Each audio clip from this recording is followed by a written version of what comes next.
La Bienal Ciutat i Ciència és una bienal que el que busca és obrir la ciència a la ciutat i a la ciutadania en general. Podrem trobar des de debats, conferències, tallers per totes les edats, però també podrem trobar espectacles de dansa, per exemple, o instal·lacions d'art i ciència. Barcelona és una ciutat plagada de creadors científics, de tecnòlegs, però també d'artistes i d'humanistes que es pregunten els grans reptes de la nostra cultura, de la nostra contemporaneitat, des de múltiples perspectives, des de disciplines diverses. El que volem amb aquesta Bienal és poder compartir les seves investigacions, a donar-les a conèixer a la ciutadania en general.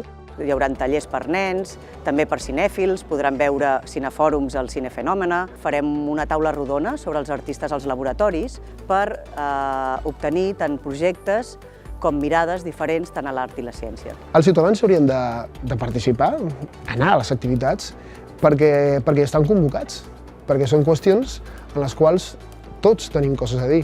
Sigui científic o no sigui científic, tothom té coses a dir sobre la qüestió de l'envelliment, o de la salut, o de la seva pròpia ciutat.